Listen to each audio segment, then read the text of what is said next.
السلام علیکم ورحمۃ اللہ وبرکاتہ نحمده ونصلی علی رسولہ الکریم اما بعد۔ آج کا سبق سن لیجئے۔ آج کے سبق کی سرخی ہے سخاوت سے دوستی کیجئے، پارٹ نمبر 73۔ حضرت ام حبیبہ رضی اللہ تعالی عنہ جو ابو سفیان کی صاحبزادی تھی اور حضور اکرم صلی اللہ علیہ وسلم کی اہلیہ محترمہ تھی، ان کا انتقال کا وقت قریب آیا۔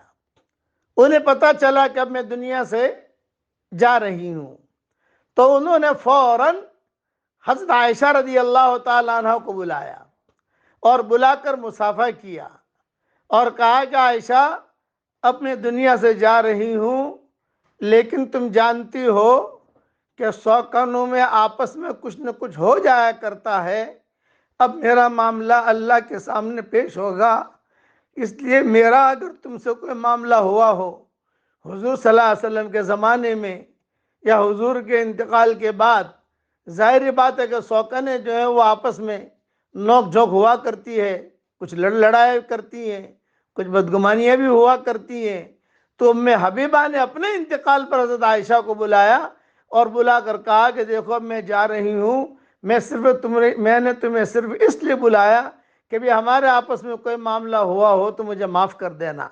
حضرت عائشہ کا اس بات پر بہت اثر ہوا، اس بات کا، ام حبیبہ کی بات کا بہت اثر ہوا، اور حضرت عائشہ نے کہا میں نے معاف کر دیا۔ کسی کو معاف کر دینا بھی سخاوت ہے، یہ ذہن میں رکھنا، کھلے دل سے معاف کرنا، یہ نہیں کہ دل کے اندر تو کچرا بھرا ہوا ہے اور اوپر سے کہتا ہے معاف کہیں واندو نہ تھی، تو فکر نہیں کر کہیں واندو نہ تھی، اور پچھے گھر جا کر کہے گا کہ ذرا ٹائم تو آباد ہے نا بتاؤ چھوں۔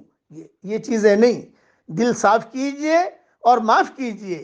تو حضرت ام حبیبہ نے جب یہ بات کہی تو حضرت عائشہ نے کہا میں نے آپ کو بالکل معاف کیا، اور میں آپ کے لیے دعا کرتی ہوں کہ اللہ تعالیٰ آپ کے سارے مراحل آسان کرے، جان کا نکلنا بھی آسان کرے، اور تجہیز و تکفین بھی آسان کرے، اللہ تک پہنچنا بھی آسان کرے، کوئی چیز اللہ کی رضامندی تک پہنچنے کے لیے رکاوٹ نہ بنے۔ یہ جملہ کہا اور پھر یہ کہا کہ اللہ تعالیٰ آپ کو بہت خوش رکھے، بہت سلامت رکھے، ڈھیروں خوشیوں کے ساتھ دنیا سے جاؤ اور ڈھیروں خوشیوں کے ساتھ اللہ سے ملاقات کرو۔ یہ بات پر ام حبیبہ بہت خوش ہو گئی کہ میرے دل میں کئی دنوں سے کھٹک تھی کہ میں حضرت عائشہ سے معافی مانگوں۔ فوراً پھر ام سلمہ کو بلایا۔ حضرت ام سلمہ، ایک بات یاد رکھنا، امہات المومنین کی جو مائیں تھی، ان میں دو مائیں بہت اہم تھیں، ایک حضرت عائشہ اور ایک ام سلمہ۔ یہ دونوں مائیں جو ہے بہت اہم تھی۔ کچھ مائیں حضرت عائشہ کے پیچھے چلتی تھی، ان کے رائے مانتی تھی، اور کچھ مائیں جو ہے حضرت ام حبیبہ کی بات، ام سلمہ کی بات مانتی تھی۔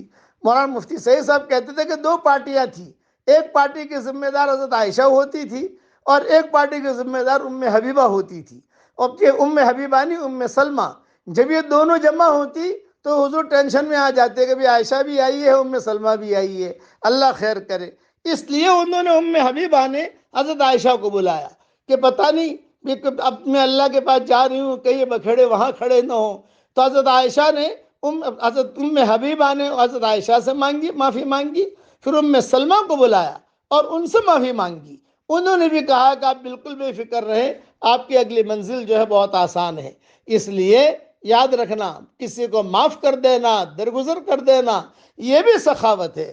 یہ مضمون سارا کا سارا جو میں نے بیان کیا ہے، یہ طبرانی میں بھی ہے اور ہیثمی میں بھی ہے اور دوسری کئی کتابوں کے اندر موجود ہے۔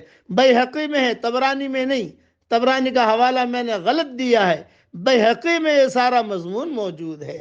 اب پڑھ لیجئے میرے ساتھ، ربنا لا تجعلنا فتنة للقوم الظالمین ونجنا برحمتک من القوم الکافرین۔ اے میرے پیارے اللہ، ہمیں ظالم لوگوں کے لیے فتنہ نہ بنائیے اور اپنے رحمت سے ہم کو بے ایمان لوگوں سے نجات دیجئے۔ موجودہ نامناسب حالات میں یہ قرآنی دعا پڑھنے کا بہت اہتمام کیجئے، اور ایک دوسروں کو معاف کر کے بھی سخاوت کا ثواب لے سکتے ہیں۔ اللہ تعالی ہم سب کو معاف فرمائے اور ہم سب سے اللہ راضی ہو جائے۔